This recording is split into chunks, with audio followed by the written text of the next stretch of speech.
आटा, बिजली और अब पेट्रोल। पाकिस्तान में आग लगने जैसी हालत हो गई है।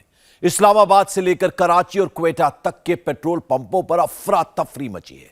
पाकिस्तान में खबर फैल गई कि देश में अब सिर्फ 10 दिनों का पेट्रोल बचा है। जिसने भी यह सुना वो गाड़ी लेकर पेट्रोल पंपों की ओर दौड़ पड़ा, इस उम्मीद में कि टैंक फुल करवाकर कुछ दिनों की तैयारी ही कर ली जाए। लेकिन देश के आधे से ज्यादा पेट्रोल पंप पहले ही खाली हो चुके थे। जहां पेट्रोल था वहां गाड़ियों की लंबी लंबी कतारें लग गई। पाकिस्तान के हालात दिनों दिन बहुत गंभीर होते जा रहे हैं। दिवालिया होने की कगार पर खड़ा मुल्क अब सिर्फ बाहरी मदद से ही बच सकता है, लेकिन मदद के लिए कोई तैयार नहीं है। इस्लामाबाद में कतार, लाहौर में कतार, रावलपिंडी में कतार,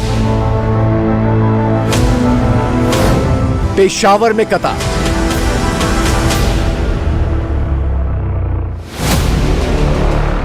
आटा और बिजली के बाद पाकिस्तान में पेट्रोल भी सुलगने लगा है। शहर शहर कतार लग रही है। एक एक लीटर पेट्रोल के लिए हाहाकार मचने लगा है। खुद पाकिस्तान के लोग इस अफरा तफरी के वीडियो सोशल मीडिया पर डालकर तबाही के सबूत दे रहे हैं। अस्सलाम वालेकुम। इस वक्त मैं पेशावर में मौजूद हूँ और पेशावर के तमाम जो फ्यूल स्टेशंस हैं उसमें ये सूरत हाल है। पेट्रोल अवेलेबल नहीं है और यही इनका वो कहना है कि पेट्रोल हमारे पास नहीं है तो हम आपको क्या दें। आने वाली तबाही के सबूत दे रहे हैं।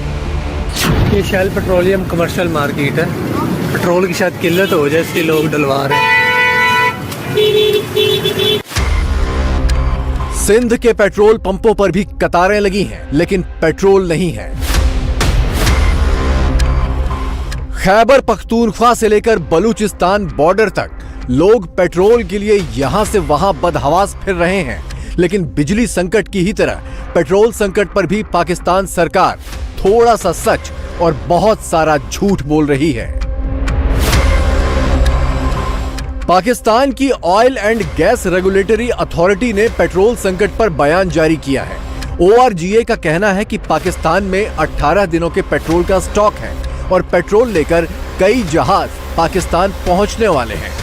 गुजरांवाला के बेशतर पेट्रोल स्टेशंस पर पेट्रोल दस्तयाब नहीं है। पेट्रोल न मिलने से शहरियों को मुश्किलात का सामना है। पेट्रोलियम डीलर्स एसोसिएशन ने पेट्रोल की किल्लत का जिम्मेदार ऑयल कंपनी के शहर में 350 से ज़ायद जो पेट्रोल स्टेशन हैं उनमें से आधे स्टेशन पर इस वक्त पेट्रोल दस्तयाब नहीं है। शहरियों को पेट्रोल नहीं दिया जा रहा। जहां पेट्रोल दस्तयाब है वहां पेट्रोल स्टेशन के मालकान थोड़ा थोड़ा गाड़ियों में पेट्रोल शहरियों को दे रहे हैं। 4 रोज़ पहले जो यहाँ से डिमांड भिजवाई गई थी उसकी सप्लाई शहर में नहीं आ रही। अपने लोगों को बहकाने और अफरा तफरी रोकने के लिए पाकिस्तान सरकार फिर से झूठ का ही सहारा ले रही है, जबकि सच्चाई ये है कि पाकिस्तान में पेट्रोल का असल स्टॉक सिर्फ 10 दिन का बचा है। पाकिस्तान की तेल कंपनियों के पास नया स्टॉक खरीदने के पैसे नहीं हैं। पेट्रोल कंपनियां पिछले बकाया बिल का भुगतान नहीं कर पा रही हैं। इसीलिए मुल्क में पेट्रोल डीजल की सप्लाई ठप पड़ गई है। अगर बकाया भुगतान हो जाता है तो भी सप्लाई दुरुस्त होने में 6 हफ्ते लगेंगे। लेकिन असल सवाल यही है कि जब तक IMF से पैसे नहीं मिलेंगे पाकिस्तान बकाया भुगतान कैसे करेगा। मुल्क में सिर्फ 10 दिन का पेट्रोल बाकी रह गया। पेट्रोल के बहरान का खदशा पैदा हो गया। सप्लाई मुतासर होगी तो पंप्स पर पेट्रोल नहीं मिलेगा। पाकिस्तान पेट्रोलियम डीलर्स ने हुकूमत को खतरात से आगाह कर दिया है। हमें 14-15 हज़ार टन इम्पोर्ट से सब्सटीट्यूट करना पड़ता है। यदि फॉरेक्स के रिजर्व के प्रेशर की वजह से कुछ प्रॉब्लम फेस करनी पड़ रही है, लेकिन जितनी भी इंडस्ट्री है इसके ऊपर काम कर रही है और टाइमली जहाज़ों को अरेंज करने की कोशिश की जा रही है। पेट्रोल की तो बहुत ज़्यादा शॉर्टेज है और ये मेरे ख्याल से 10-12 दिन में अगर बाहर से नहीं आया तो आपकी शॉर्टेज इंतहा तक पहुंच जाएगी। डीजल कुछ है वो भी चल रहा है, मगर वो तो इस्लामाबाद में बैठे आइंदा की कोई प्लानिंग नहीं कर रहे, तो वो भी कोई वक्त ऐसा आ जाएगा कि वो भी ड्राई हो जाएगा। पाकिस्तान के कई इलाकों में 1 महीने से गैस सप्लाई ठप है। 2 हफ्ते से आटे और रोटी के लिए मारामारी मची है। सोमवार यानी 23 जनवरी से बिजली भी ठप पड़ने लग गई और अब पेट्रोल डीजल के लिए भी जंग छिड़ गई। पूरे आसार हैं कि खाना पानी और बिजली पेट्रोल जैसी बुनियादी चीजों के लिए पाकिस्तान में बहुत जल्द गृह युद्ध के हालात बन जाएंगे। अगर अल्लाह ना करे पाकिस्तान में सिविल वार की कंडीशन बनती है तो उसका जिम्मेदार कौन होगा? अगर पाकिस्तान के शहरी आपस में खाने पर लड़ते हैं तो उसका जिम्मेदार क्या? उसका जिम्मेदार भी इंडिया या अमेरिका होगा? कभी कोई गैर नहीं मारता, अपने ही मारते हैं। तो हमें तो अपनों ने मारा है। मुकाबला तो इस वक्त अगर हम अपने हालात से ही कर लें तो बड़ी बात है। यार हम किससे लड़ रहे हैं? बलूचिस्तान में कौन मार रहा है? बलूचिस्तान में वो कह रहे हैं बलूचिस्तान में इंडिया मार रहा है। कराची में कौन मार रहा है? लेकिन इल्जाम हम इंडिया का लगा। यार वो तो मीडिया कह रही है ना, ये हमें कोई इंडिया नहीं मार रहा, ये हमें कोई बांग्लादेश नहीं मार रहा, ये हमें कोई श्रीलंका नहीं मार रहा, ये हम खुद एक दूसरे को मारे इन हुक्मरानों की वजह से। इंडिया वाले तो हमारा मजाक उड़ा रहे हैं। वही मैं कह रहा हूं, मजाक उड़ा रहे हैं। वो तो कह रहे हैं हमें तो जरूरत ही नहीं है। ये वो कह रहे हैं कि पावर एटमी धमाका बना के और इनके पास तो लाइट नहीं है, आटा नहीं है। पहले आटा नहीं मिलता था, अब हमें लाइट नहीं मिलती। अभी मैं आज कहता हूँ कि पाकिस्तान में बिजली नहीं है, मैं कहता हूँ पाकिस्तान में आटा बहुत महंगा है, तो इसका मतलब मैं पाकिस्तान के खिलाफ बोल रहा हूँ। आप एक चीज मुझे ये बताएं, कल जो लाइट गई है ये फनी खराबी थी? हमें तो ये बताया गया टेक्निकल। झूठ कहा गया है। ये लाइट जानबूझ के बंद की गई है। इन सारों को बिठाओ एक असेंबली में। जो चाइना ने काम किया था ना, चाइना ने मार दिया, मार दो। वैसे पाकिस्तान कौन चलाएगा? एस्टेब्लिशमेंट चलाएगी। अल्लाह चला रहा है जी, ये अल्लाह के नाम पे बना है, अल्लाह के नाम पे बना है, चल रहा है। मैं तो 60 साल का हो गया हूँ, मैंने तो यही हालात देखे हैं। कर्ज लेकर मुल्क चलाने के आदी पाकिस्तानी हुक्मरानों की सारी गोटियां इस बार पिट चुकी हैं। सऊदी अरब ने कर्ज देने से इनकार कर दिया है। यूएई ने सिर्फ $1 अरब का कर्ज दिया और चीन तो पुराने कर्ज की वसूली पर तुला है और आईएमएफ ने कर्ज के लिए बेहद कड़ी शर्तें रख दी हैं। ऐसे हालात पर ब्रिटिश अखबार फाइनेंशियल टाइम्स ने लिखा है कि पाकिस्तान तबाही के मुहाने पर है। बरतानवी जरीदे फाइनेंशियल टाइम्स ने पाकिस्तान की मईशत के बारे में लिखा है कि पाकिस्तानी मईशत पर डूबने के खदशात मंडला रहे हैं। बिजली की बंदिश और गैर मुल्की मुबादला की शदीद कमी से कारोबार को चलाना मुश्किल हो गया है। हुक्काम बढ़ते हुए बहरान से बचने और IMF का प्रोग्राम बहाल करने की कोशिशों में मसरूफ हैं। पाकिस्तान की बंदरगाहों पर दरामदी अशिया से भरे कंटेनर्स जमा हो रहे हैं। बरामद कुनंदगान डॉलर हासिल करने में नाकामी की वजह से अदायगियां नहीं कर पा रहे।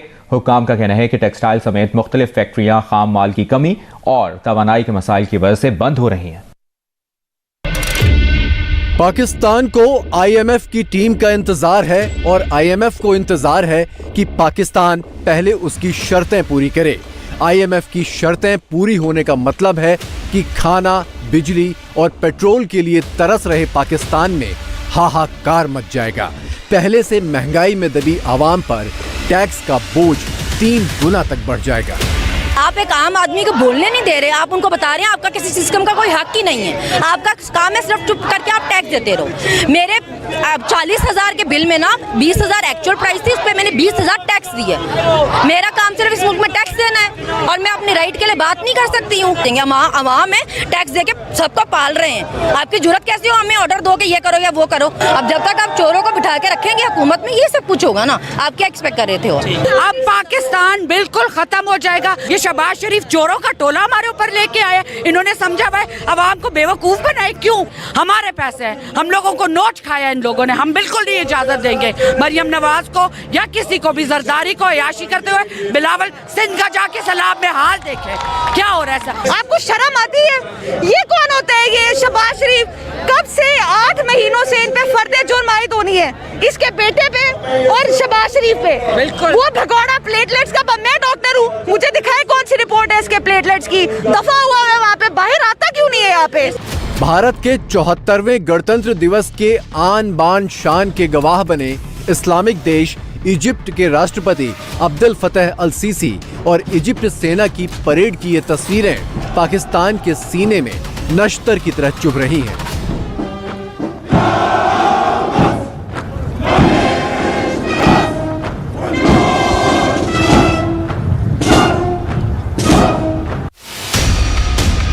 इजिप्ट भी पाकिस्तान की तरह घनघोर आर्थिक संकट से जूझ रहा है, लेकिन भारत सरकार इजिप्ट की मदद कर रही है।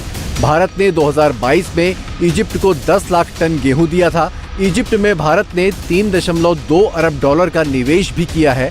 इस्लामिक देशों के सम्मेलन में भारत के खिलाफ पाकिस्तान प्रस्ताव लेकर आया था, लेकिन इजिप्ट ने इस प्रस्ताव को पास नहीं होने दिया।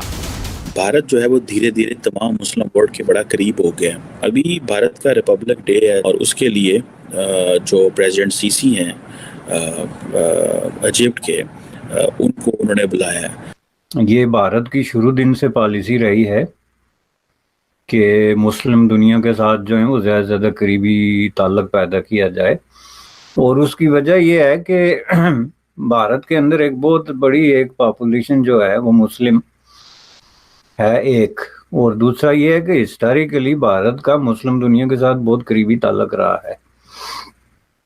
ये जो कॉन्फ्लिक्ट आर्टिफिशियली क्रिएट किए गए या हो रहे हैं, ये तो बहुत रिसेंट हैं। इंडिया के रास्ते में इस्लामी दुनिया के साथ इतनी गर्मजोशी के अगर रास्ते में कोई रुकावट थी तो वो पाकिस्तान था।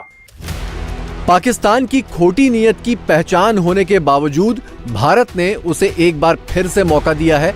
एससीओ सम्मेलन में शामिल होने के लिए भारत ने पाकिस्तान को न्योता भेजा है। पाकिस्तान की आवाम और बुद्धिजीवी शहबाज सरकार को यही सलाह दे रहे हैं कि तबाही से बचना है तो भारत की तरफ दोस्ती का कदम बढ़ाओ, लेकिन पाकिस्तानी फौज और सरकार ऐसा होने देंगी ये मुमकिन नहीं लगता। ट्रेड जब तक नहीं करेंगे, भारत से आटा, भारत से दालें, भारत से सब्जियां नहीं लेंगे, जब आप ट्रेड करते हैं तो ये आपके लड़ाई झगड़े दूसरी चीजें आहिस्ता आहिस्ता डाई डाउन हो जाती है। ये बहुत जरूरी है। आप ये उड़ उड़ के जो जाते हैं वेस्टर्न कंट्रीज में डॉलर यूरो लेने के लिए, आप ये खैर इनसे कुछ छुड़वाएगा तो छूटेंगे, वरना ये तो छोड़ते नहीं। लेकिन इस वक्त आरजू सर्कमस्टांसेस ये हैं कि आपके फॉरेन रिजर्व 4.3 बिलियन रह चुके हैं। आप इस वक्त आपकी जो शिपिंग कंपनी है वो भी भाग रही है, 700 कंटेनर वहां पे पड़ा है।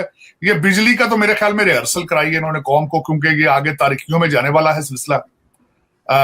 और कल कौम को उन्होंने कहा है कि भाई ये गेट यूज्ड टू, मोमबत्तियां वगैरह इसका जखीरा कर लें आप और लकड़ियां वकड़ियां इकट्ठी कर लें। मेरे ख्याल में उसी की तरफ जा रहे हैं। शहबाज शरीफ साहब ने एक बयान बड़ा खूबसूरत फेंका है। उन्होंने कहा जी हमारे दोस्त कहते हैं हम आपके साथ हैं, हम खड़े रहेंगे, लेकिन IMF का प्रोग्राम जो 380 अरब का जो है वो उसकी समरी तैयार की जा रही है IMF के लिए, नए टैक्सेस के लिए। सदारती जो है वो आ रही है, ऑर्डिनेंस आ रहा है, और उसने आपके जो तनख्वाह वाला तबका है और जो गरीब लोग हैं उन पे तबाही फिरेगी। वैसे भी पाकिस्तान के हुक्मरानों को जनता की तकलीफों से कोई लेना देना है ये दिखाई नहीं देता। जनता रोटी के लिए तरस रही है और नेता अपनी आपसी दुश्मनियां निपटाने में मशगूल हैं। इमरान खान के खासम खास फवाद चौधरी को शरीफ सरकार ने गिरफ्तार करने के बाद 2 दिनों की रिमांड पर ले लिया है। ये तो अभी 24 घंटे नहीं हुए, हम तो 22 दिन का, 40 दिन का, 60 दिन का, 90 दिन का रिमांड जो है हमने बर्दाश्त किया है। और फिर जेल में मॉनिटर करता रहा कि इसको जेल में किस तरह रखा जाता है, फलां को किस तरह रखा जाता है, उसको फैसिलिटी तो नहीं दी जा रही, उसको कंबल तो नहीं फालतू दे दिया गया, या उसको रोटी तो नहीं किसी और की तरफ से आ गई या घर से आ गई। ये मॉनिटर करता है। इस सच लो किस्म का आदमी है ये, कि ये इस हद तक गिर के ये चीजें मॉनिटर करता था। हमारे लिए कानून अलग है और इसके लिए कानून अलग है। ये वही लोग हैं ना। मेरा जमानत जो है 4 बेंच टूटे, मेरी जमानत का केस कोई नहीं सुनता था। पाकिस्तान में खाने के लिए लूटमार और हत्याओं की वारदातें भी शुरू हो चुकी हैं। भूख से बेहाल लोग अनाज के लिए दूसरों की जान लेने पर भी आमादा होने लगे हैं। कराची की दर्दनाक घटना के बाद पाकिस्तान के कई हिस्सों से ऐसी खबरें आने लगी हैं। आशंका है कि बहुत जल्द ये घटनाएं गृह युद्ध की शक्ल ले लेंगी। इंडिया टीवी हर वक्त हर जगह डाउनलोड करने के लिए सर्च करें India TV news Google play store या ऐप स्टोर पर।